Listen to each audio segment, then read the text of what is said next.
Welcome everyone to episode number 3. Wait, Four. not four.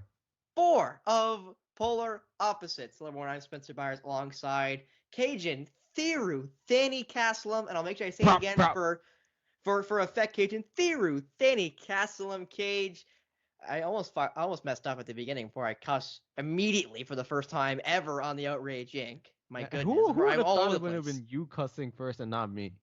Cajun, That's I can't. Well, it was Al first, but Big Al will get his chance I tomorrow meant again. between me and you. You would have thought it would have been me first. Well, I still haven't cussed yet, so now we still are waiting for that outlier. But I almost messed it up again, missing up the episode, almost cussed. I mean, what a shamble to start off with. Well, welcome to Polar Opposites, episode number 4. Again, Spencer Byers, Cajun, Theory, Thinny Cast, Living Cage. Big episode, talking about a lot at TSN about how this week is kind of got a whole lot of nothing going on. All-Star break of baseball, All-Star game at WNBA now, which no Hmm. one talks about, but All-Star game for the WNBA. Summer league of the NBA that really, no offense, doesn't matter, but we get to see some rookies that were just drafted. Victor Wembanyama, a big one. We also got to see Grady Dick make his debut with the Toronto Raptors. But Kate, we'll start off with how are you? How's it going? Honestly, never been better. I'm a year older now, so Oh, it's that's right. You know what? Before I mess this up again, see, Kate, I'm all over the place. I should have wrote it down. Been so many places I forgot. It was Cajun Theru Thady Castle's birthday yesterday, wasn't it, Cajun? Was it yesterday or was it yes, earlier sir. this The week? big 2-8. Yeah, the big 28. Yes, Cajun is old enough to be someone's dad. So Oh Cajun boy. Theru Thady Castle now's got, if you had a baby at 18, they'd be 10. And I You and know, I quote they'd be in this middle school. from the great Spencer Byers here. What are you, 40 by the way? Yeah, that's how I texted him happy birthday because I was up at midnight and I texted him happy birthday, Cage. How old are you again? 40 question mark? Hey, my joints feel like I'm 40 right now. Like damn. No, more like 80, but regardless. So big happy birthday to Cajun Thiru Thinny Caslam. Just making sure I say it enough to make sure I can prove that I can, in fact, say it in a proper way. Ah, man, So appreciate it. I can Ugh. fit it into my email, Cage, even. I can fit it into my email. It even works.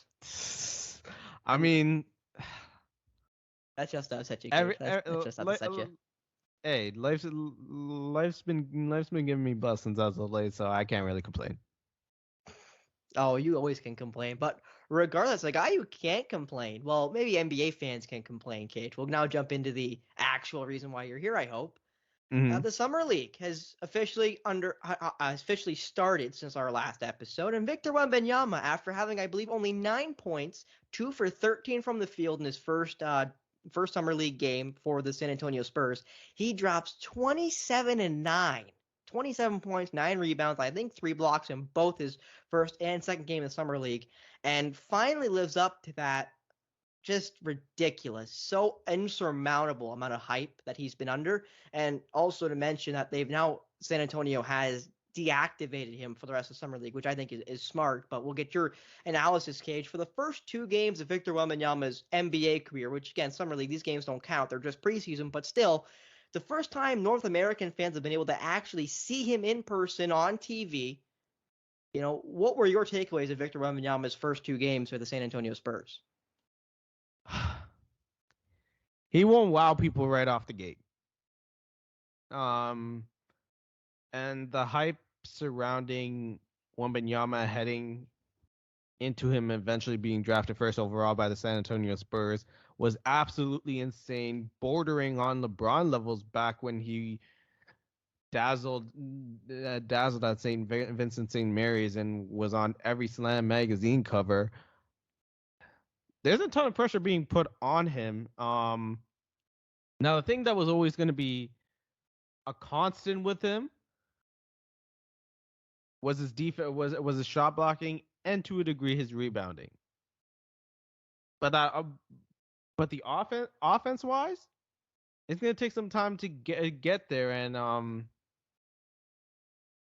And mind you, Wembanyama's very slender. So that first game is just it's a whole nother animal dealing with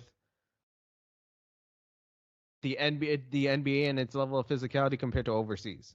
or their level of play compared to overseas. So he got humbled that first game, but second game he seemed to have figured something out, and obviously, like, with the theme around athletes' well-being and health, and them playing at their optimal level of play, we weren't going to see much of Wembanyama for all of the summer league, so they shut him down. Well, He's and gonna not only figure that, things. He's gonna Cage. figure things out, but it's encouraging to see how he sort of adjusted from like that first game to the second game. Well, not only that, Cage. I'm not sure if you saw the report. I know you did, but I'll just say that as a defense for you, that he said after his first game, after dropping the 9 points, and I'd say a lot of that negativity of maybe he's not as good as we thought he was coming into that draft. Again, because again, he played in France. No one really saw this kid play unless you were a scout going to watch him. Neither you or I were able to watch French games. I don't think you and I would have wanted to watch French games. Maybe you're a bit of a lunatic. I can openly admit to you, I would not be watching no French basketball intentionally. I'd rather watch Barcelona play. But again, in spite of that, he said that he's really going to have to change his conditioning. Is that the conditioning's got to get a lot better because just how tough it is playing the NBA. And I think that's something that European players really do have a problem with is the speed in every sport. Hockey, another one that problem kind of comes in because of the different playing surface. But in basketball, just the physicality and the conditioning needed to play in the NBA is so much different than other leagues, especially. That Wembanyama is going to take some time to get used to that as well. Getting used to the physicality and getting used to the conditioning is needed to be able to play 30, 40 minutes in an NBA game, especially when the real season starts. This is just summer league. When we get to the real games where they actually matter, that might also add a wrinkle Mm-hmm. to the conditioning factor. And I'm glad you mentioned conditioning because that was the biggest takeaway from that was the biggest takeaway for that first game from Wembanyama. Felt like he had to catch his breath like a whole bunch of times during that first game. So conditioning is going to be the biggest adjustment, but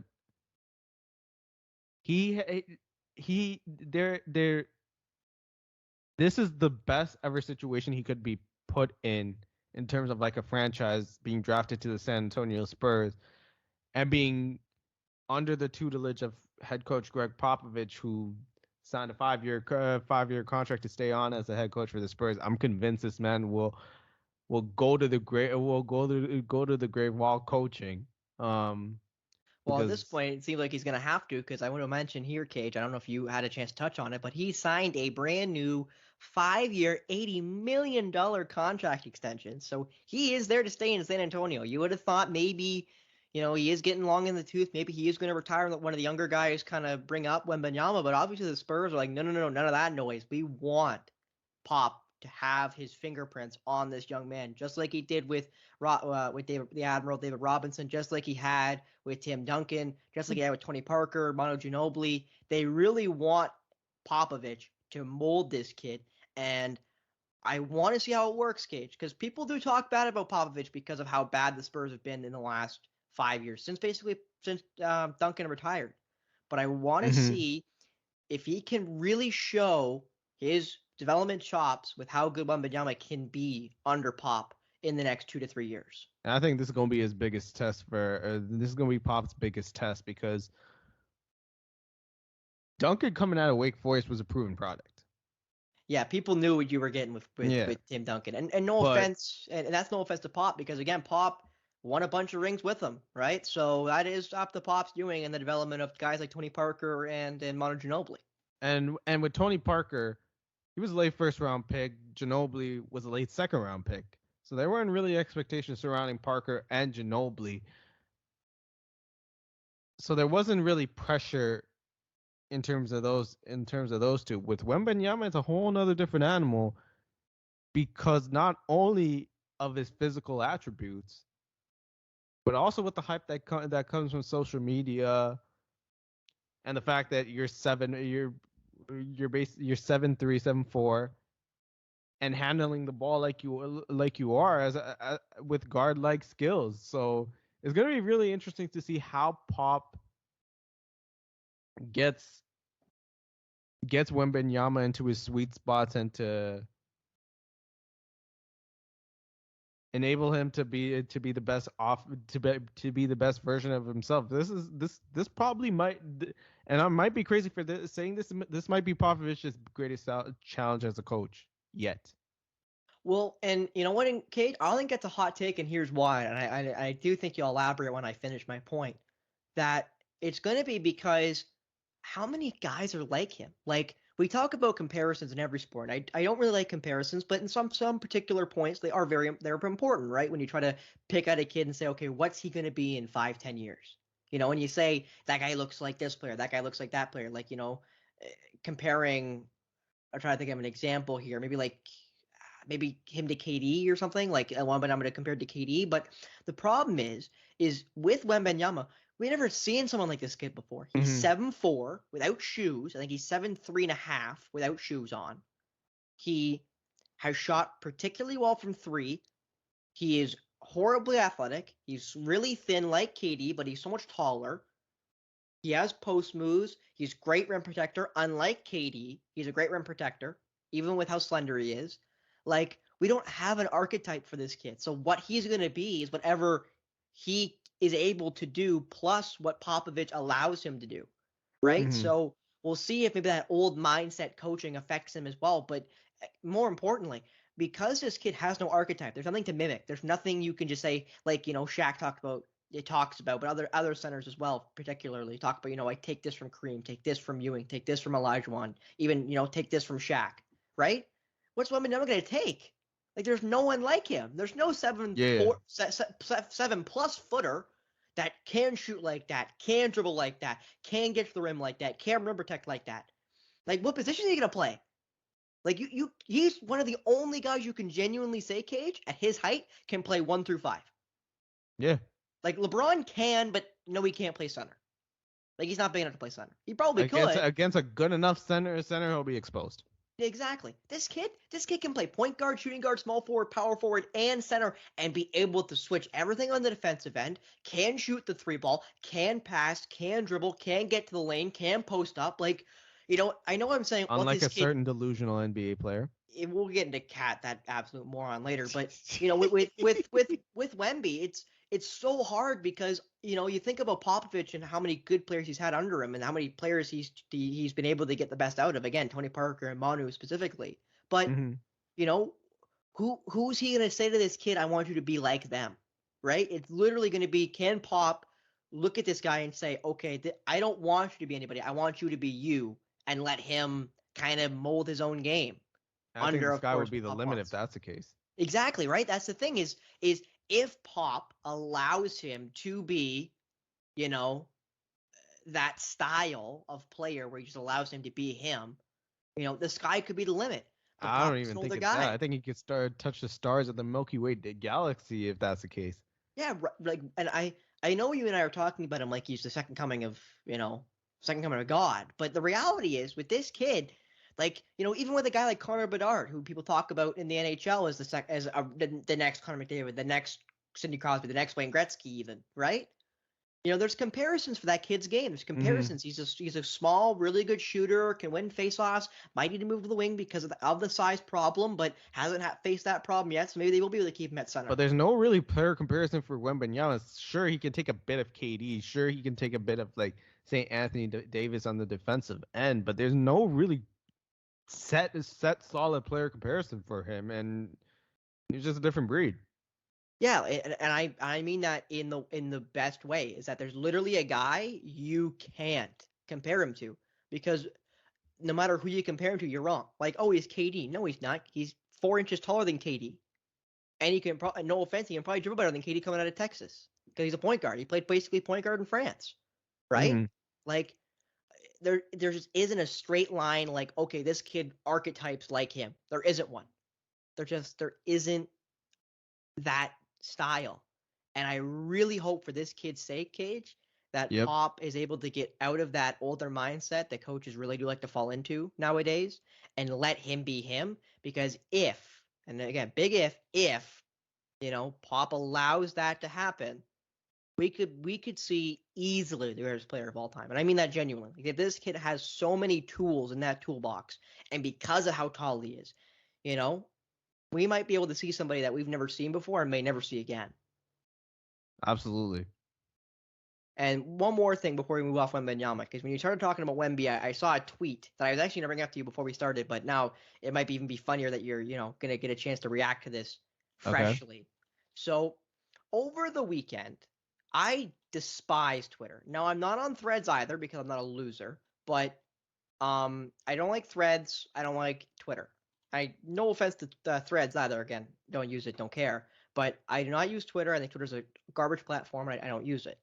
But I was skimming through Instagram because I do have social media. I am a child. I am a 21-year-old kid, so I do have obviously social medias. So I'm scrolling through Instagram, and I saw a tweet from Skip Bayless, Cage. And actually, that might be a lie. It might have been that I got a notification from my Twitter that I do have, that again I don't use, of this tweet, and I had to read it for myself, Cage. I'm going to speak it to you right now. This is on Skip Bayless, everyone's favorite analyst, Skip Bayless. Drip Bayless?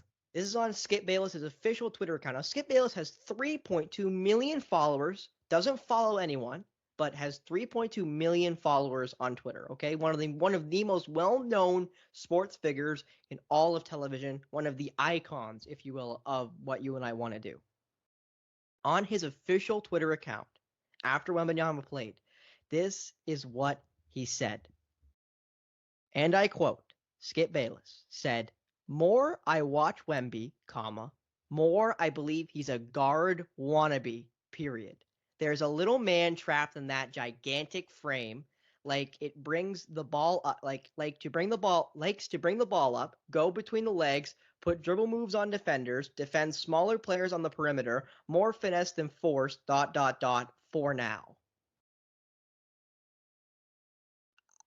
Now, I don't know what your feeling is with that particular tweet, Cage, but for me, I could not believe he said it because I thought that was obvious. I thought we knew this kid was 7'4", played the point guard, was going to be the main facilitator in the offense, but had the ability to play in the post, had the ability to play the center's position, had the ability to be a rim protector at a very high level.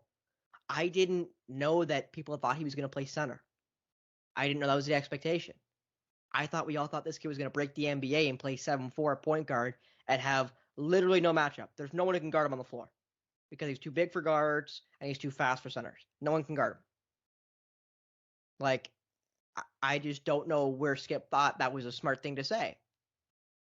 And of course, the comments flamed him, and everything I've seen is flaming him for it, and was, in my opinion, deservedly so.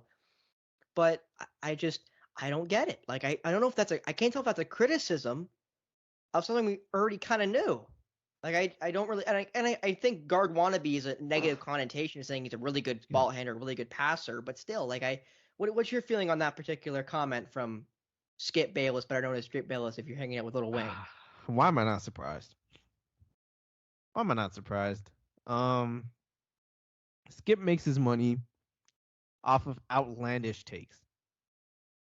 That's what pays the big bucks for Skip Bayless, Drip Bayless, whatever you want to call them. Like, I have other names, but the words cannot be used on that, because if I do use those words, there's gonna be a ton of bleeps, so I'm not doing that.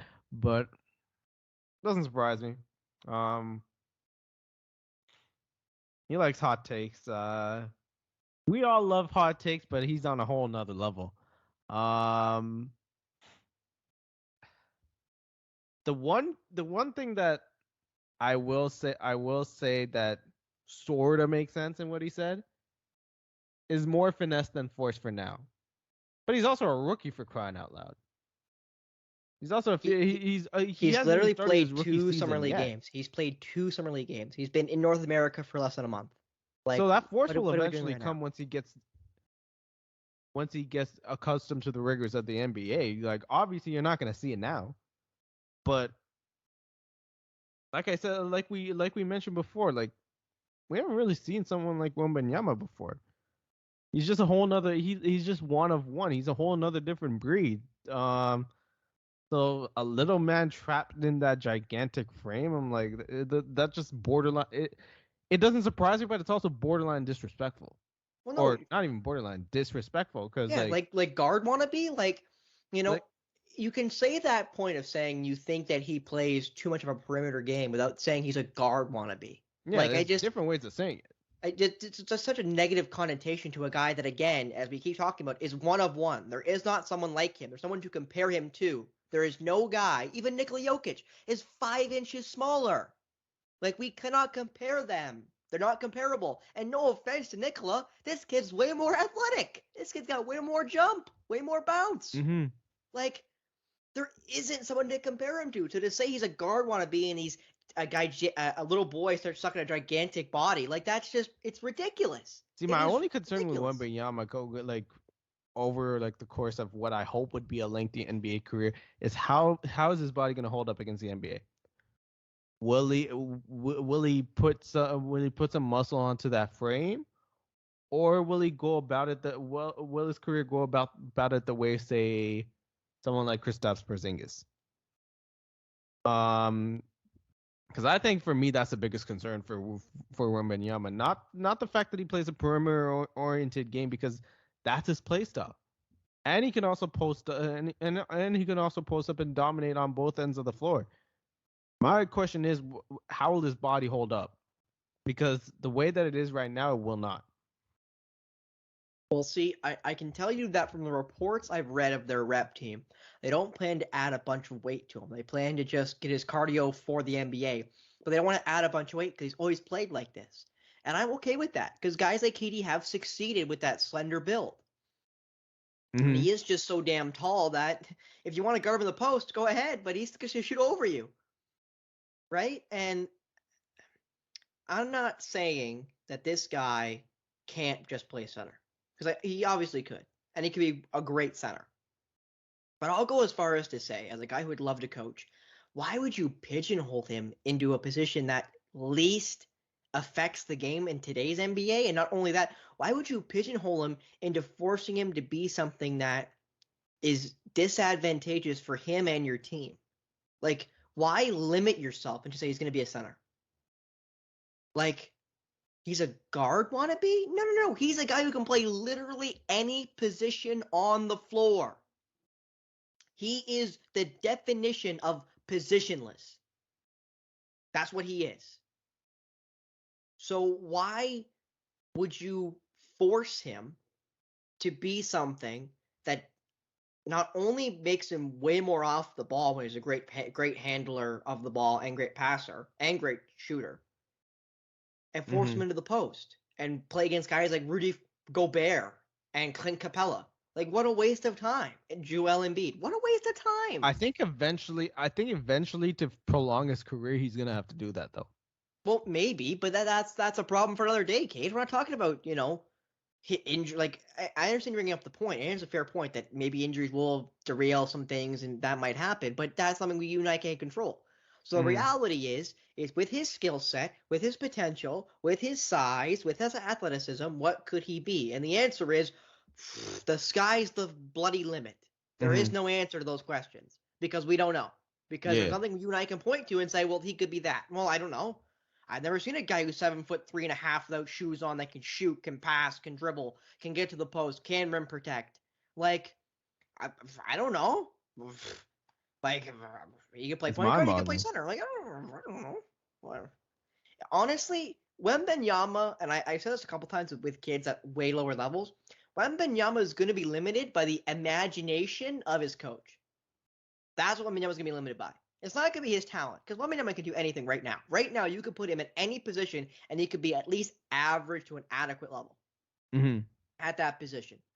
He is limited by the imagination of his coach to think, okay, and I mean this genuinely, Kajan. I don't want to get into this giant spiral, because I usually use it for football, because again, I love football. I mean American football. But he is so talented in so many different things that some coaches look at him and go, where am I going to play him in a negative way? Like, where am I going to play him? I don't know if I can play him at center. Like, I don't know where to put him. Some coaches, like me, look at him and go, oh my God, Cage, I can do all these things with him. What can't I do? This is amazing. There's endless possibilities. Like, it's either you see it as a negative because you believe in certain rules and they don't fit into those boxes, or you look at him and go, Cage, there's not a thing he can't do. There's not a thing I can't put him in that won't work, because he can do everything. He can post up. He can shoot. He can pass. He can dribble. He can play defense. I can put him anywhere. Mm-hmm. And for me, that's the way I look at it. But I know other coaches, especially in the professional ranks, believe in their boxes, believe in we play this way, so we want you to play this way. And certain guys don't fit into that. Wembanyama, perfect example, may not fit into those perfect boxes, which will make the coach look at him negatively. Because what am I going to do with him? Like, what am I going to do with this guy? Mm-hmm. So the imagination of Greg Popovich will dictate how good Wembanyama can be. And I will be honest here, I'm worried, but cautiously optimistic because I think Pop is a good enough coach and has a good enough track record that he'll be able to figure it out and make Wembanyama into what we all think he could be, which is arguably the greatest player to ever touch basketball. Genuinely, like I think Pop will be able to do that. He's got the physical attributes and the game to do it. And you'd think the athleticism and all the other things again, without talking about injury that obviously could happen to anybody, but Wembanyama specifically because again, it's so tall, so long. Injuries do usually derail guys who are that big. But barring that, this kid really is, the DC universe limit of just astronomical potential. Mm-hmm. Maybe the most generally Cage, and we could argue about this between LeBron and him. He might have the most potential of any player we've ever seen too. Not only could he be the greatest player, but he might have the most potential. Because potential is a magical thing. We talk about all the things he can do, all the things he should be able to do. That's just potential. What we see him being in 5-10 years. And that's no offense to LeBron, who is a great player and was a great scorer when he came into the NBA, became a really good plus defender later in life, and now today he's a point guard and averages 10 assists a game. Like he's changed his game as he's gotten older to be able to make his longevity better. And Wembanyama might do that later too. Mm-hmm. But I think Wembanyama's got way more potential than LeBron because again, he's like 7 inches taller. Yep. He might be a little less athletic than LeBron because LeBron's a freak. LeBron's I won't say one of one athletically, but I think he's top 1 percentile, the top 1% of top 1%, whatever, however many 1% you want to go. Like he is a premier athlete. Not a whole lot of guys are made like LeBron James, athletically especially. But that's not a knock on Wembanyama. That's how good LeBron is. You know what I mean? So that's the thing too is potential. No one's I think ever gonna touch Wembanyama genuinely because again you got not even close. There's so many boxes you have to check for this kid potential-wise. But, Kajan, I only want to talk about it. What do you think the hype has been between these two guys, Wembanyama and LeBron? The first coming and the second coming, if you will. LeBron was the first guy that I think the draft really gravitated around. Like, oh, my God, this guy could be an absolute freak at a high school. Like, playing at St. Mary's in Cleveland, or in Ohio specifically. Compared now to Wembanyama, who again has been overhyped because we've never seen him before. Unlike LeBron, who had nationally televised high school games for Christ's sake, because of how much people wanted to see this kid. And you know what? Only because of where like the eras of like when they first came into the league. Because let's be real, technology was not the same in 01, 02 as it was currently. As it is currently. No, the BlackBerry was still popular. The Nokia was the riveting technology of phones. I don't even know if the BlackBerry was around there. You probably remember those days when the Nokia was the top phone selling. You probably remember those days, Cage, Mr. 28. Oh man, I'm closer to 40. But I am for sure. I say LeBron. I say LeBron had the hype surrounding LeBron was more palpable than the hype surrounding Wembanyama, because one, the fact that there was the fact that the technology and like social media wasn't there as it is now makes it even crazier. And he's an American athlete. The USA loves their American athletes like that. And a guy who's 6'8", who eventually grew into 240 pound dude in high school, a freak of nature. And the expectations that were shouldered on him before he even played a single game in the NBA were just ridiculous. So I gotta say with the hype, like, sure, there's endless possibilities with Wembanyama and all, and there are. But in terms of the hype and the pressure right out of the gates, it's got to be LeBron by far, because not only did he meet the hype, but he exceeded it by far. Well, but I think that's unfair to Wembanyama because again, he hasn't had that chance yet. You give him 5 or 6 years, then we could have that argument of did he live up to what we all thought he could be or what we all thought he was going to be. But the difference between again LeBron and Wembanyama is LeBron James was seen by people on national television on ESPN while playing in high school. No one saw Wembanyama except for when he played those 2 games against the G League Ignite team against Scoot Henderson, and I believe he got injured in game 2 against Scoot. So, in fairness to Wembanyama, no one this side of the Atlantic has ever even seen this kid. We've only heard about him and seen highlight tapes and seen whatever the media shows us. Yeah. No one's watching French basketball. No one's watching him play for the Metropolitan team, 92 or 82. I think it was 92 though. Yeah, right? It was. Like, no one's seen this kid, unlike LeBron James. So it changes the hype to we all saw what LeBron was doing in high school. It's now, okay, can he do that in the NBA? Now it's with this kid, it's like, okay, we see the stat sheet of what he's doing in France. We see the highlight tapes of this guy absolutely dominating at the highest level in France, right? Will that translate to the NBA? It's a little different. Like, say he played, okay, I'll put it this way. If Wembanyama came over and played for Kentucky, Kansas, played for even Texas, not even USC, but USC now because they have had some really good recruits the last couple of years, including going into this year getting Bronny James and the #1 recruit in the nation. But teams like that, Blue Bloods, Duke, like if he goes to Duke or Kentucky or North Carolina or something, this kid's hype is beyond LeBron because not only are we seeing him every single day against college competition, he's most likely dominating college competition. Mm-hmm. Right?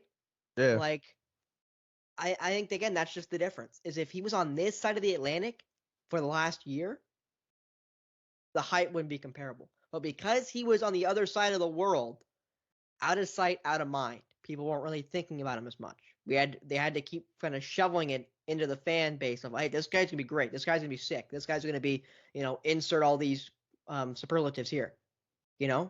Unlike LeBron, who people literally saw playing high school games on ESPN, and like, oh my god, this guy looks like a freak. This guy looks like men among boys at 18.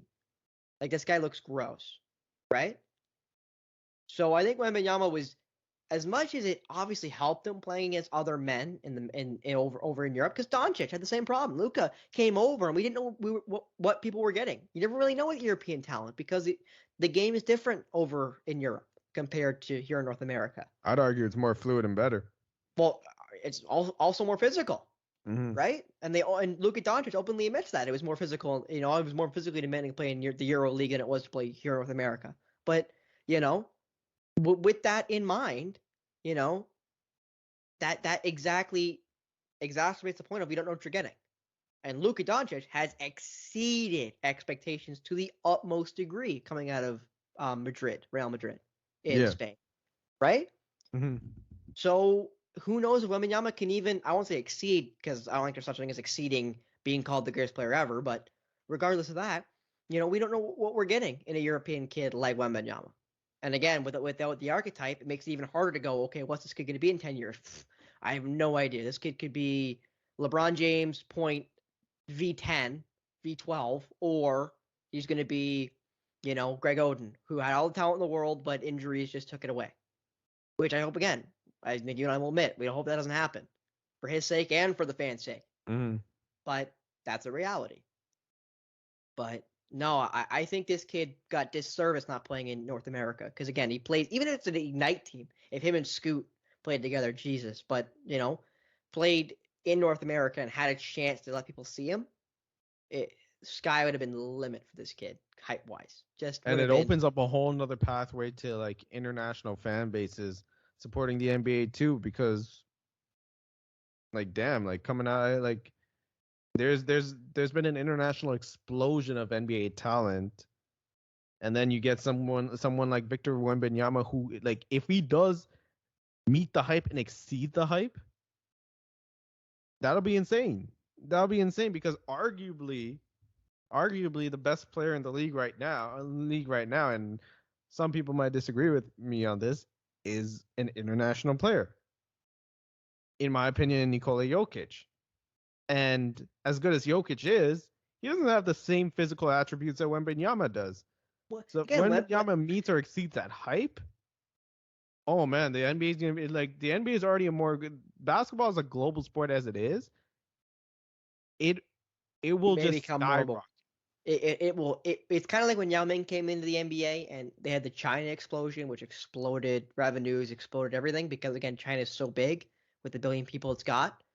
If Wembanyama can do the same thing for Europe, and really good Spanish players come over and really because again Spain's really good regardless, but Spain now has some top athletes not playing soccer, playing basketball. France has some top players not playing soccer, playing basketball. England even, Portugal, Germany who's got some really good players right now, has some really good players in the past. It's really going to change the way the NBA is constructed right now. And then might even add more value to the stash list of players or guys get drafted in the second round or first round and get stashed on the roster until they're able to come over from their teams over in Europe. But now on to the Raptors. Grady Dick and Marquise Noel have made their debuts for the Toronto Raptors in Raptors jerseys. And Cage, as a Raptors fan yourself, what have you made? Again, summer league. We talked about how these games don't matter, but still, they're all you get to see right now. So, what have you made of those two young men in their debuts for the Raptors? I've liked how composing Noel has been, aside from like and I know you may have seen this, their most recent game against the Pistons where Noel shot from downtown, ran back and looked away like he was Steph Curry, and it went off the backboard. I'm like, bruh. Um, but he's been composed. But he's been composed. Like he's been composed, and sure the field goal percentages haven't been great, but he wasn't known for that. He's known for being a game manager, and he's met expectations to that degree. Grady Dick, on the other hand, he hasn't. He now there's been a ton of there's been a ton of criticism surrounding Grady Dick, and when a guy like say a guy like Keontae George, who has been tearing it up at summer league, when you see him ball out, you're wondering, did they pass up on a superstar? Did they pass up on a star? No, okay, Cage. I'm gonna say this quick before you continue your point. I'm gonna make sure I say this, okay? I like Keontae George. I like his game. I liked him at Baylor. They're not the same player. They're not the same player. Don't even try to compare those two guys. They are not the same player. Keontae George is smaller, plays shooting guard, not small forward like Dick. Dick can play shooting guard, but that's not his main position. He plays small. George is a point guard slash shooting guard for Baylor. He's a combo guard. And he was streaky at Baylor. He had games where he had 20, 25, 30 at Baylor, around there. And had games where he had 12 and shot 2 for 13. Like, he also had his struggles at Baylor. So maybe if those inconsistencies get ironed out, then yeah, Keontae George, could be a great scorer of the basketball. But he's inconsistent. And that's something you see for college guys. And something you might expect as the summer league goes on. But, of course, you may now continue about Grady Dick being inconsistent. But again, he's a kid. Mm-hmm. No. That I get that. I get that. It's just the fact that Toronto passed up on him. But Grady Dick was known as a shooter coming out of college, and the 3-point shooting hasn't really been there yet.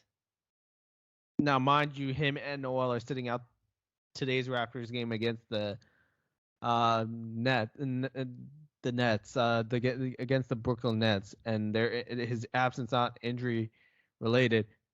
But in spite of his poor shooting, he did show a bit of something, dropping 22 points against the Pistons and is averaging 14 points over the last 3 games. It's not going to come right away.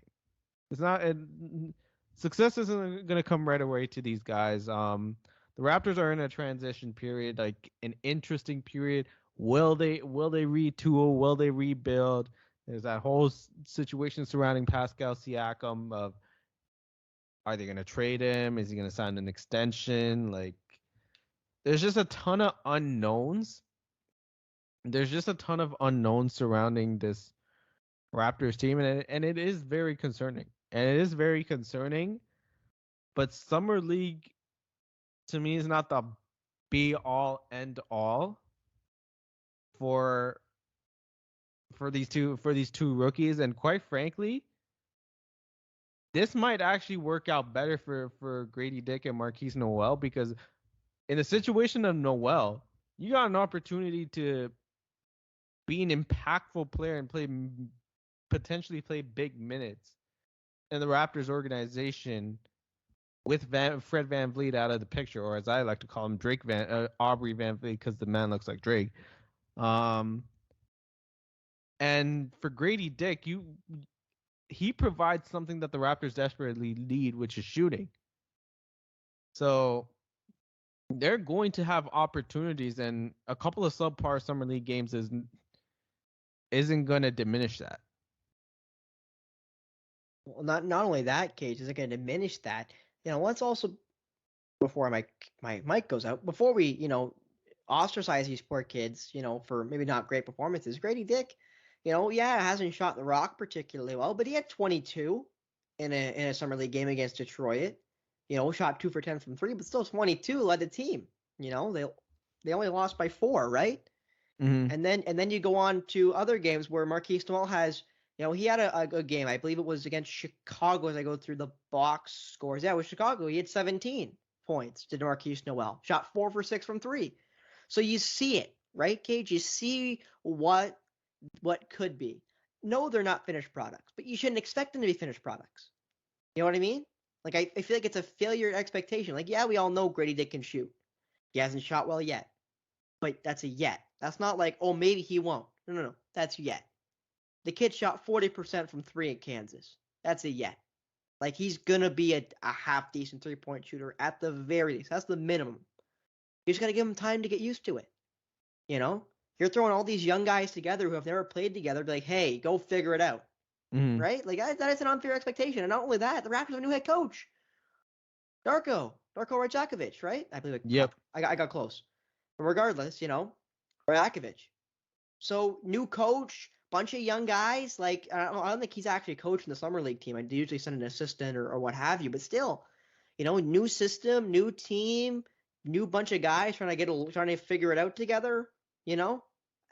It takes time. I hate the Rome wasn't built in a day, but Athens wasn't built in the day. The Mongol Empire wasn't built in the day. Mm-hmm. Egypt was not built in the day. The pyramids were not built in the day. So give these guys a little bit of time to figure it out during the summer league. The thing about Grady Dick was he came into his bread and butter was a shooting coming in, but now he's trying to do different. Now he's getting used to doing different things on the court, which is whether he has a ball in his hands for like periods of time aside from shooting off of 1 or 2 dribbles. He's starting to get more comfortable and showing off his skill set. Not the greatest defender, at least on the ball, but he does try on defense. So like, sure, there's going to be growing pains, but if it makes him a better all-around player, not just a shooter, then so be it. And it'd be a welcome change, Cage. Welcome change for a Raptors team. And again, has been defensive first, but for a kid who's normally not seen as a scorer, also to be comfortable defending is a very big positive for the franchise. But now on to our next full-on topic. That was basically just a summer league roundup, but there was a lot of talking points there for the summer league again, because when Wembanyama gets drafted, what the Raptors look like. I love your next topic. Next thing you want to talk about. So I'll try to pin this to you the best way I can, but I'm going to start off with, Cage, you love ball. You watch ball. Doesn't matter what it is. It could be 11-year-olds playing pickup at the Y. You're going to watch it. You're a nut. To a degree, unless the game absolutely pisses me off, and I'm not talking about just Raptors games. Yeah, you talk about the 11-year-olds at the Y, but anyway, right? You watch ball. You watch a lot of it. You watch just about any form of it. I do not. I love sport, and I do watch basketball. I love college ball, but I do not like watching the NBA. I find it quote unquote unwatchable. Your next topic particularly hits that, and I want to ask you, what changes do you think need to be made, or what changes would you make to make the NBA more watchable, to make the NBA more enjoyable to the fan? Not this play-in garbage, not this in-season tournament garbage that makes no sense and no one wants to see it. Like, people are gonna watch it, but people don't want it. You know what I mean? What would you say the changes that the NBA would need to make the game more enjoyable for the fan, for you and I, the fan? They banned this rule before, and it really gave offenses so much more leeway and handcuff defenses. Why not bring back hand checking? Because yes, it might get a little bit too physical, but you're not allowed. But this ain't the greatest option either. Like letting players go to the lane untouched, or if you make a little bit of contact with them, obviously with the rules that are being given, players will have more leeway to flop their way into either getting to the line numerous times. Like, to me, hand checking should be brought back because it just adds a different sort of layer for offenses to figure out. The game's just being too easy. The game's just too easy for offenses. And sure, it'll be pretty to watch. It'll be pretty to watch if you love watching offense, whether it's letting it fly from downtown, slam dunks and whatnot. But put a little bit of spice into that, man. Like, make things a little bit more challenging, because the beauty of sport, and I'm not just talking about basketball, but the beauty of sport is its competitive nature. With offenses being given so much leeway, is there really, is the competitiveness really there? Like, is it like offenses are just being given way too much power, and at least let offenses think of something else to, like, sort of maneuver scoring the basketball, or like. And I think at least with hand checking, it'll at least give them something else to think about. Well, Cage, and I'm with you there. I think the game has gotten away. It's kind of swung the pendulum too far away from the too physical we saw, during the 80s and the 90s, and even the early 2000s, to the point where now it's like you can't even play defense properly without getting called for a foul and giving up 2 free throws. And guys make careers off it. Like, I'll say James Harden specifically, but that's not a diss on James Harden, but guys like James Harden who made basically careers off of getting to the free throw line consistently and regularly getting to the free throw line. It's And I know a lot of ridiculous. and I know a lot of guys hate players like James Harden and all that, but they're a symptom of the rule book. Like, obviously players are going to adapt. Obviously players are going to take advantage of the rules, and I can't really blame them for doing that, because if it's not being dealt with, why? If it's not being dealt with, like, man, you gotta adapt it. So you gotta like play to your strengths, and that's what they're doing. So I don't really. I know a lot of people hate guys like James Harden and LeBron James, but they're taking advantage of the rules, so I can't blame them. Well, Cage put it in a way that most people understand. If I could go 120 down City Street, I would. I would. If there was no speed limit, I would drive fast as I want. That's not an argument on the speed limit saying why it protects people and all that garbage. But I'm telling you, if you let me do it, I do it. And I do it in a heartbeat. Mm-hmm. So if you allow guys, if you have certain rules, people are going to find loopholes for those rules. Only going to find loopholes, they're going to try to use them against you. If they know you can't do something, they're going to make sure you know you can't do it, right? And the NBA same way.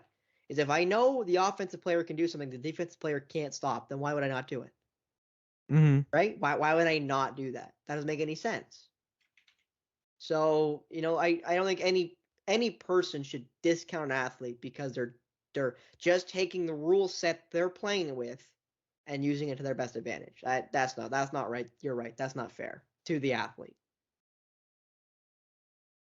But next up, before we get to Scrabble, I do want to mention this before we get to Scrabble. The WNBA. We talked about the All-Star game. It will be Team Aja Wilson against Team Brianna Stewart for the WNBA All-Star game. It's effectively Cage, the Liberty versus the Aces.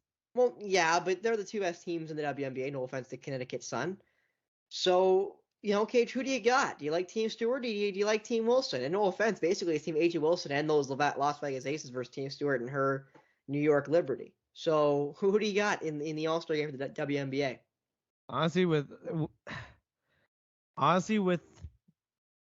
Asia Wilson drafting all Aces players and the way Las Vegas has looked, now let me go about it. Let me look at the rosters right now because Well, Cage, you're lucky. I got them up right here. So, what would you like to know? What would you like to know? Honestly, with the way the Aces are playing and the fact that they're all playing together, I got to go with Team Wilson. Not only does Team Wilson got two aces, or three aces, including herself. She also got two New York Liberty. Four of them actually, with Kelsey Plum. Oh no! See, I'm looking at the selection screen, but they flip, so they're diagonal, not vertical. So I'm looking down at Stewart's reserve team, not Wilson's reserve team. You're right. I missed Kelsey Plum. So yes, she does have technically four, including herself, Las Vegas Aces, compared to Stewart, who has three New York Liberty, including herself. Mm-hmm. And on top of that, you got I've always liked Enrique Ogunbowale's game, especially in Notre Dame. That girl's just been a dog. And now you have her on that team, on that All-Star team too. Like, GG's. Just quick GG. She also has her last pick was Elena Del Don, who's great as well, right? So yeah, she AJ Wilson's team looks kind of good, but no offense to Brianna Stewart. You also got Brittany Griner as her first pick, Satu Sabali playing with her former college teammate Sabrina Ionescu, both from the Oregon Ducks when they played in college, both on Team Stewart. Again, Ionescu and Vandersloot are the other two Liberty on Stewart's team, not including herself. She also got Narfisa Collier, pardon me. So now, again, some really good players on both teams here, and I want to mention this, Cage, before we move on. Brianna Stewart and her college teammate, Narfisa Collier from Minnesota, they're starting a off-season basketball league in the States that will be going on during the NBA or WNBA off-season, so players don't have to go to Europe. And the reason why they're trying to create this new league, I believe they are going to create it, but I'll say trying just in case, is because the WNBA has a basically non-compete where when their season starts, you have to be back in the U.S. playing for your team, which is either, I believe it is by May 1st or by start of training camp. And that's normally during the European teams, who they usually play for, when the WNBA is not playing, they go over to Europe and play in Europe. That's when their playoffs are going on. So you have to basically abandon your European team to come play in the WNBA, which isn't right, but it's the way it works right now with their most recent bargaining agreement. So Stewart and Collier are trying to create a women's basketball league going on during the off season, which I think is rather admirable. But not only that, rather great and something that other teams should do. Or I really like it. I think it shows initiative from in all honesty, two of the best players in the WNBA, in Stewart and Collier respectively. Mm-hmm. And it just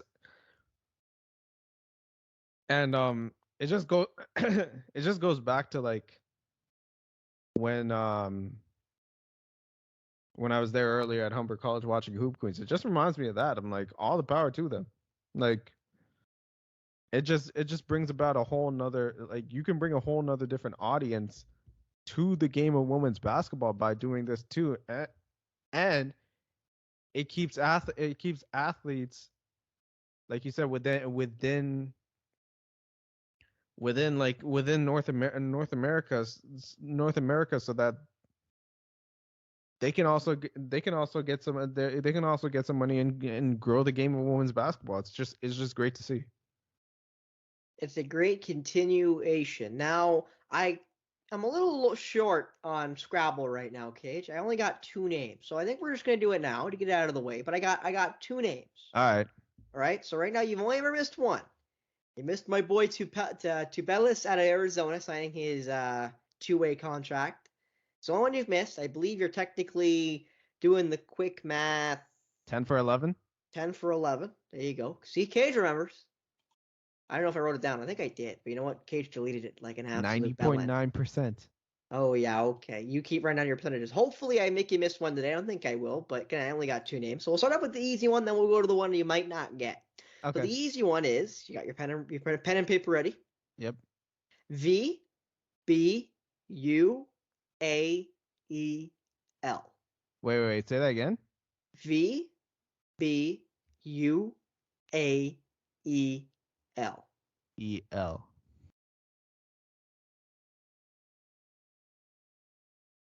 Oh, Cage, come on. This one should be easy. Easy.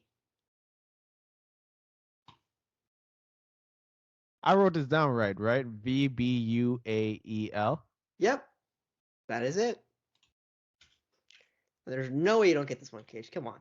Come on. I sure to get you marked down for this one. I can't believe you're taking this long. Do you want a hint? Yeah, go ahead. They play in the NBA.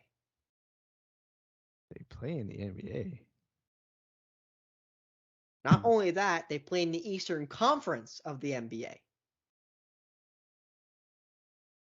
Why is my mind going blank all of a sudden? Like, what? Cajun's choking. Cajun's like the Raptors at the free throw line. Let's see, you will never call me that. No. God, I feel like Reggie Miller right now. This is amazing. Eastern Conference. What? You know what's amazing, Cajun? This guy played against the Raptors in that game. That should give it away. I just gave it away, guys. Ladies and gentlemen, I gave it away. Wait, Ladies, hold on. gentlemen, Let boys me and make sure girls. I'm writing this right. So I've written this right? VBUAEL. Yep.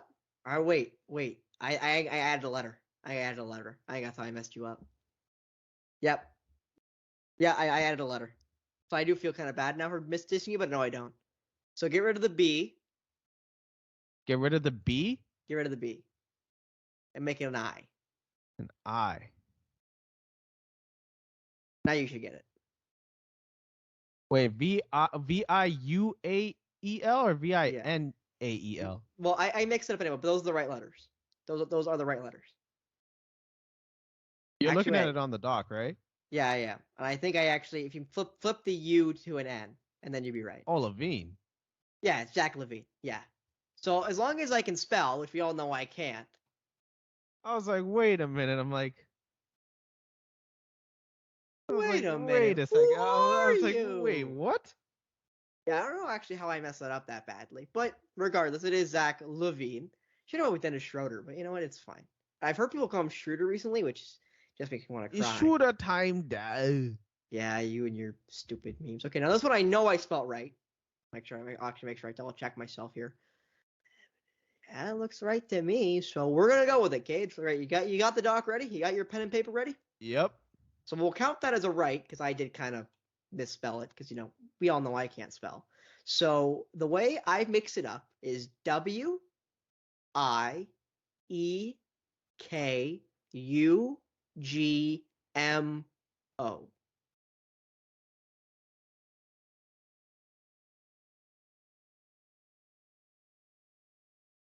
And ask when you want a hint, just ask.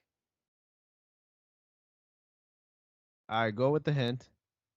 She plays in the WNBA.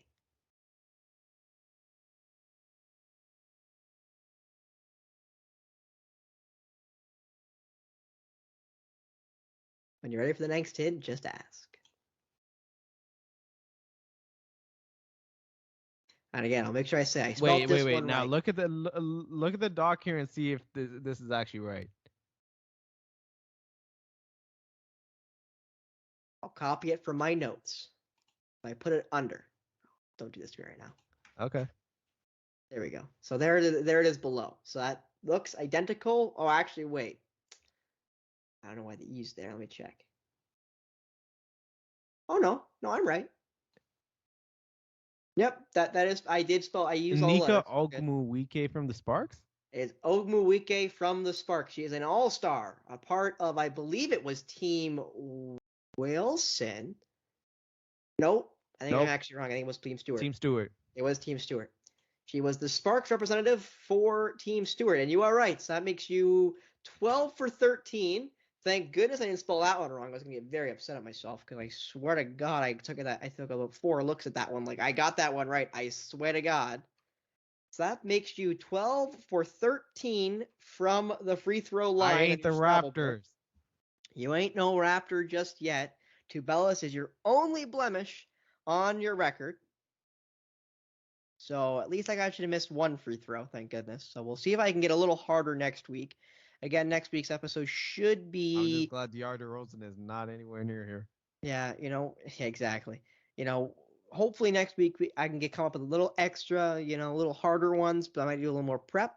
But we'll see. Again, I'm a busy guy. I got internship. I got stuff to do, and you do as well. So we're gonna end with this. So I had a clip I showed you before the show, but about Karl Anthony Towns. Karl Anthony Towns, the most influential big man of all time. If you asked him. If you asked him. Yeah, and I'm 6'9". Okay. Yeah, if you ask Karl Anthony Towns, he's the most influential big man ever. But anyway, By the way, I'm 5'9". Let's get that out of the way. No, he's more like 5'7", but it's okay. We let Cage lie to himself. But regardless. So Kat, in that infamous interview we talked about, I believe maybe our second episode, when he said he was what was the exact wording, Cage? It was more like he was a trailblazer for shooting big men. He was like the archetype or whatever. Basically, I'm like, did Dirk die all of a sudden? Yeah, it was just him saying that he was the instigator to the shooting big man, the stretch five, which is just ridiculous. But again, it's Cat, and it's Cat's world. We all just live in it. So Karl Anthony Towns was asked on that same interview with Paul George, another NBA player currently playing for the Los Angeles Clippers, who are basically just broken leg ink. But anyway, or torn knee ligament ink. But anyway, Kat said that his all-time best shooting lineup was Steph Curry, Ray Allen, Reggie Miller, so no 3, Dirk Nowitzki, and obviously himself, because you got to put Kat in that list. Cage, who else could you put at center? Like, no one else can play center except for Kat. And then they asked apparently, according to his delusional mind. Yeah, according to Kat. Gay. You got to respect it, Cage, and Kat loves some Kat. Karl Anthony Towns loves some Karl Anthony Towns. That I can respect, but then there's confidence and then there's delusion. He's bordering on delusion. Oh no, he's not bordering. He stepped over that line a long time ago. But going on to his team today that are the best shooters, the shooting 5, point guard to center, Steph Curry at point guard, Devin Booker at shooting guard, Klay Thompson at small forward, Paul George at power forward. Again, this was an interview with Paul George, and Karl Anthony Towns at center. Now, Cage, I told you my gripes with his current team, but let's start off with the all-time team ever shooters in Curry, Ray Allen, Reggie Miller, Dirk, and himself. Who would you sub out and who would you put in? Because obviously Steph Curry is the first answer out of everyone's mouth. Anyone says anybody else is out of their mind. There's no idea what they're talking about with basketball. So Steph Curry at the point guard, who would you put as your all-time best shooting guard? Well, aside from Steph Curry at the 1, it's a debate between Ray Allen and Reggie Miller, but because Ray Allen's hit more threes, I'd have to put Ray Allen at the 2. So who would you put at the 3? Because obviously he put Reggie and Ray. Nah, you gotta choose one of the 3. To me, you gotta choose one of the 2. Yeah, neither of them are 3s. Maybe you could argue Ray Allen later, but they're both 2 shooting guards. So who would you put at the small forward position? All-time greatest shooters. Because I think for me the answer is easy, but I want you to answer first. Well, it depends on how you look at it, because to me this might border on small ball for me. But I'd go Larry Bird at the 3, or no, KD at the 3, Larry Bird at the 4. See, I'd switch them. I'd switch them there. I'd probably put Bird at the 3, put KD at the 4 because he's like 7 feet tall. They say he's like 6'10", but he's 7 feet tall.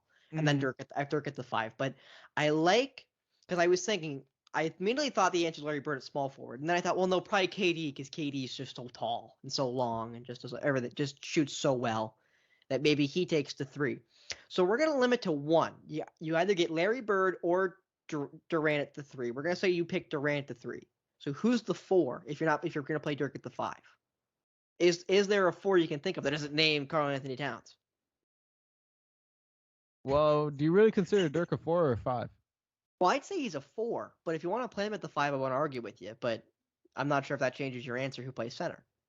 If you put him at the 4, because for me, Dirk's a 4. Dirk was a power forward, not a center. All right, then we'll put Dirk at the 4. And Durant at the 3. So who play in the center for this absolute just amazing team? Obviously, because again, it's hard not to pick great teams. You're talking about all-time players. This is where it gets tough. Yeah, I can start throwing out some names, Cage, for shooters at the center position. Akeem Olajuwon, Patrick Ewing, obviously Nikola Jokic. I know Even this Joel is, Embiid. I know this is too early. Oh God. But I'm gonna go with Jokic. I thought you were gonna say Wembanyama for a second. I was gonna just absolutely lose my mind. I was gonna be like, whoa, that is out there, Cage. Now, Jesus. I do have a name that could be out there, but he was the original. But you could argue he started the trend of shooting big man. Arvydas Sabonis. See, I love the Sabonis shout out. I don't think he makes the team, but I love that shout out. I think he just made Cat's blood boil, though, by the way, by saying he was the real first one. He was the real OG. I think he made Cat want to, puking. And you know what the shame was? He started his career way too late in the NBA. Yeah, because he was, I believe, I want to say Lithuanian, but yeah, Sabonis came over from Europe as well, and because of that, he came over a lot later in his career. So he sadly was not able to have the career that his son, Domantas Sabonis, was able to have in the NBA. And Domantas, in his own right, great shooter, great passer. Are you sure about great shooter? Because he didn't even look at the rim when he was that wide open from like 15 to 18 feet in that first round against Golden State. I mean, he's shooting 60% from the floor and like 35 from 3, Cage. I don't know if that ain't good shooting. I don't know what is from a small forward or power forward / center. On very little volume. Well, averaging 20 points, ain't it? I mean, shooting wise. Well, shooting 60%, ain't it? Around the rim, yes. Well, so you gotta make the shots, don't you?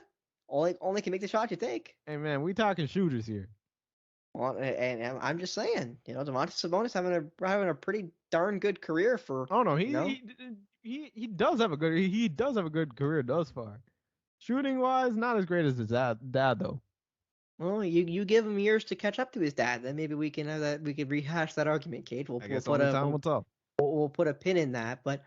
Some other centers that maybe you could mention for being, great shooters that I didn't get a chance to mention. Like, you talk about, obviously Embiid and Jokic now, Akeem and Ewing way earlier, and then the 2000s there really wasn't one that played center that was a great shooter. They really were just like Shaqs and Dwights. Had a great career, Yao. Well. But at first, yeah, was a back to the basket kind of guy. Because again, there really wasn't that shooting archetype. That really wasn't a thing then, like Shaq and Dwight. He was a good shooter from mid, and he was a great free throw shooter. Well, then yes, nothing takes away from that 3-point shot. Maybe he could have if he was given the chance, but he never was given the chance because the NBA was not ready for that yet. They were not ready for a guy who was 7'4" who could shoot, like Victor Wembanyama. Mm-hmm. But and it could very well be him once his career is all said and done. Exactly, right?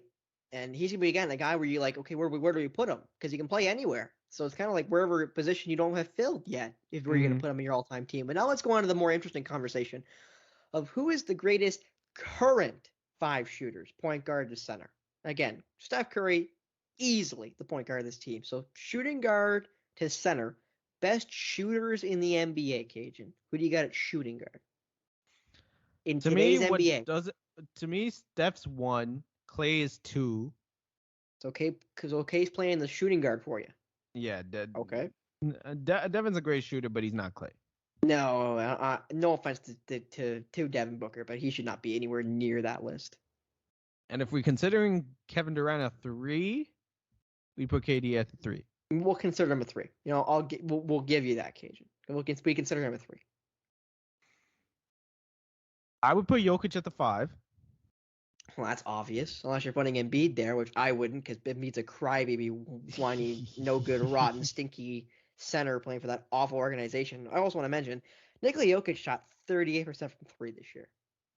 So, shooter. Now, this one might be out of left field. Uh-oh.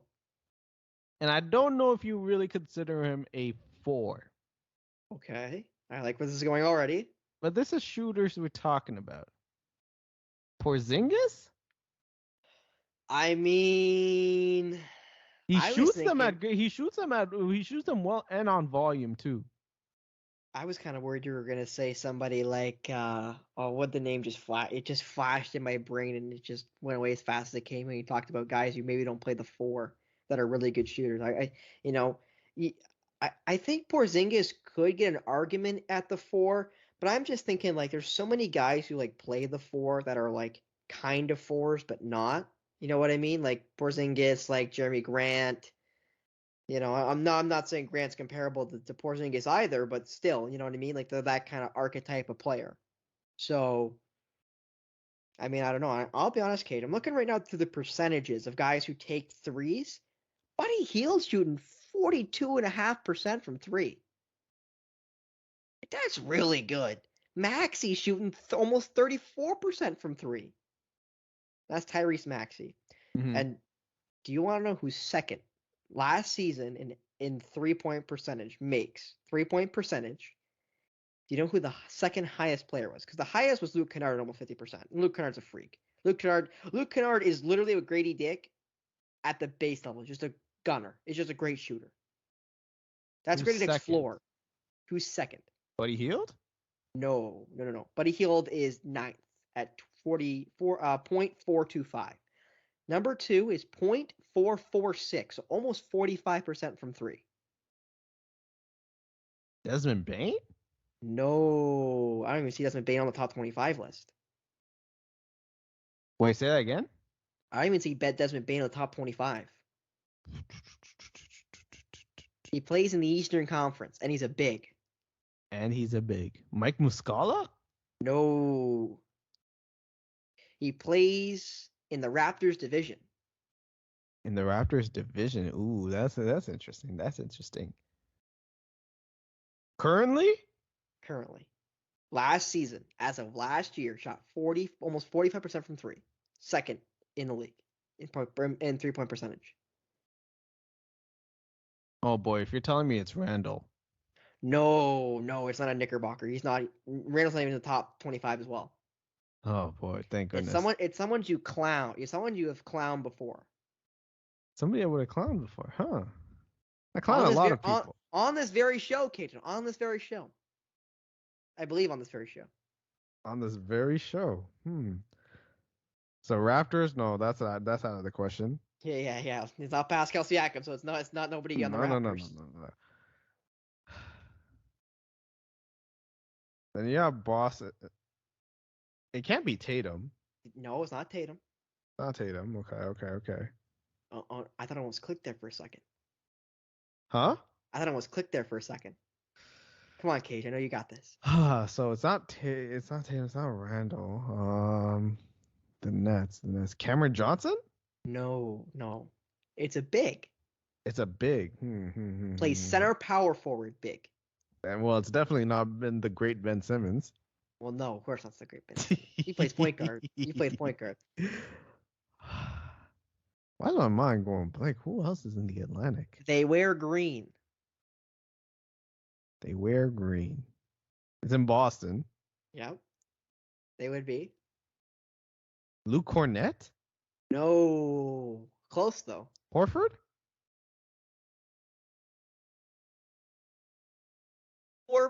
6%. Shot 44.6% from three. Oh, man, where is that? Al Horford was second in the league. And guess who was fourth? Malcolm Brogdon. Oh, man. If only that regular season shooting translated to the playoffs when it mattered. Literally, Cajun. You know how mad I am right now looking at this 3-point percentage? Seeing three Celtics in the top, 15? Three Celtics in the top 15? And Who's not third? Jaylen Brown or Jason Tatum. It is Horford, Brogdon, and Sam Hauser. Okay, I figured. Big Hauser shooting almost 42% from the 3-point line. Yeah, he's like Steve Novak. His job is to shoot threes. And I also got to be honest here, Cage. Now, I'm not saying he makes the team because he's not a center either or power. But Michael Porter Jr. shot 41.4% from three. Like, Michael Porter Jr. is a good shooter too, dog. He's a gunner. I like I love Marco Porter Jr. personally. I'm a big fan of Honestly, his game, he needs but more time. I thought about him. I thought about him, but his career's also been marred by back surgeries thus far. yeah. If he manages to stay healthy, he's under consideration. You know what, Cajun? I'm picking. You know what? I'm picking the goat. I'm sorry. I can't believe you and I completely missed this. So moving everyone down, he's playing the three now. Our boy Joe Ingles is playing the three. Okay, Joe Ingles is our gunner at the 3-point position. The small forward. Okay, that's what's happening.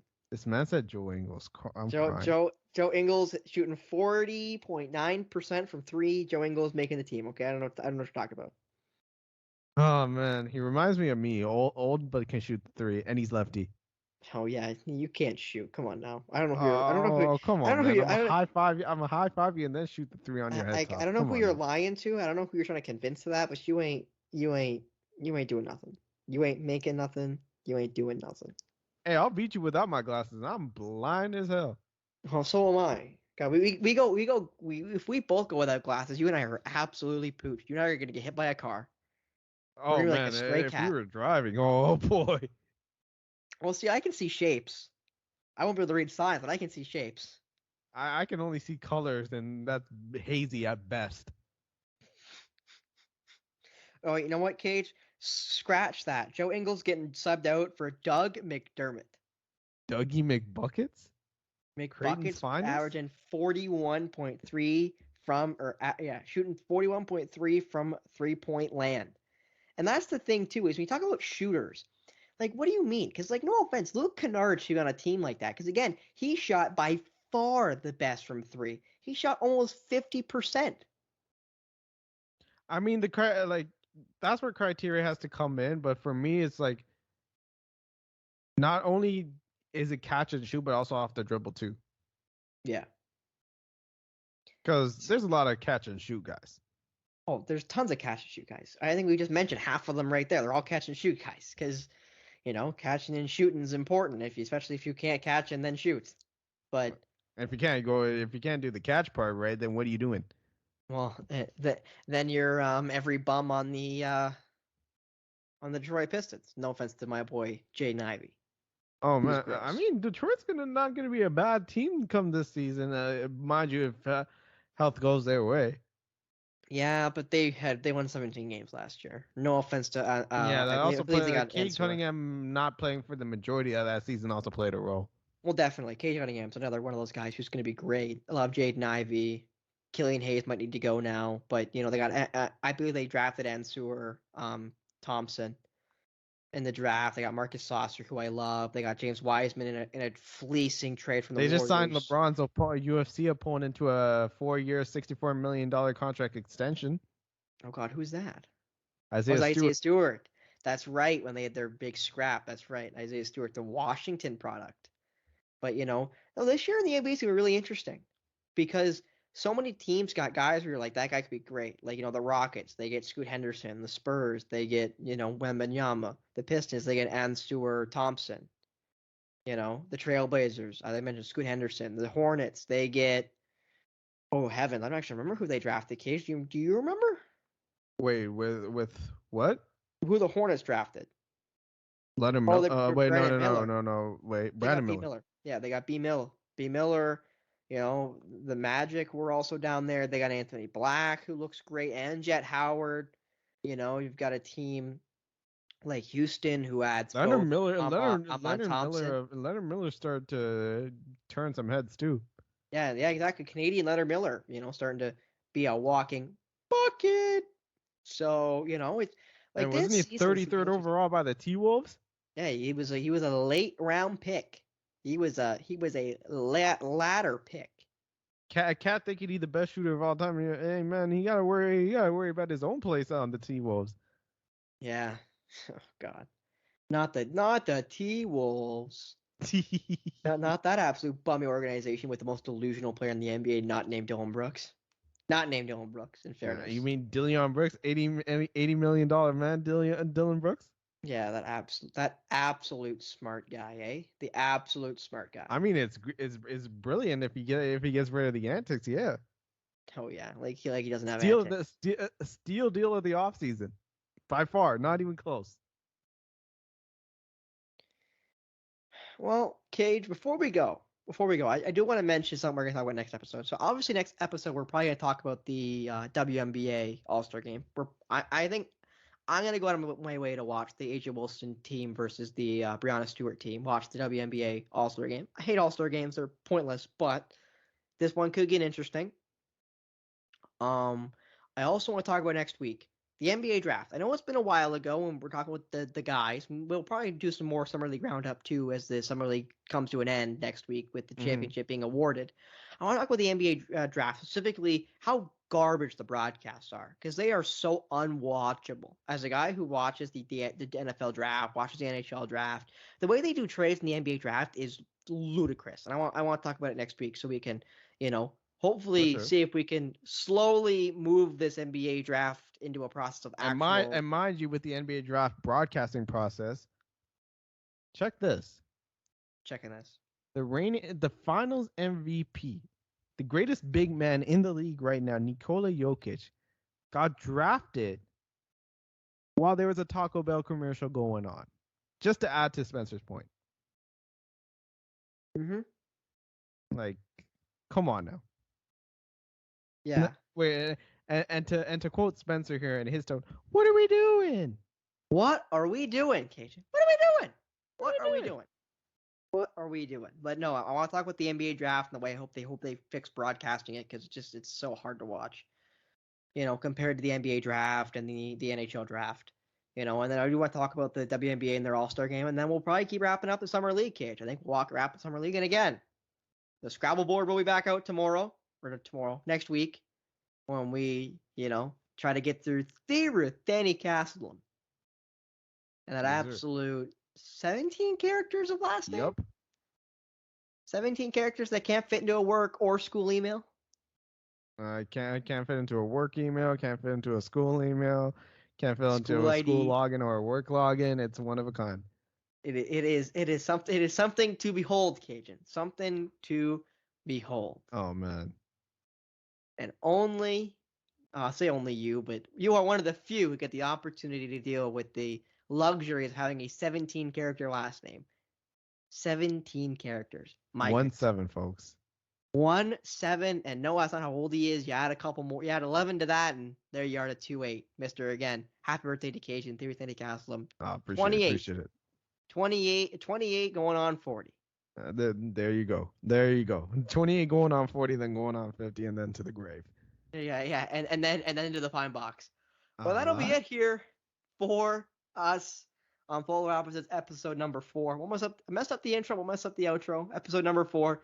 Thank you so much for tuning in. We'll see you next week. Most likely going to be a Wednesday, depending on what my intern schedule looks like, because I have an event going on with Alan, actually. Well, with Alan relative. He also be working the event next week. So we'll see when Kajan and I can link up. But it should be next week, Wednesday or Thursday, most likely, unless I work a morning on Tuesday. We can do it Tuesday. But it'll be up next week, sometime midweek. And stay tuned for it for episode number 5, coming soon, of Polar Opposites. See ya.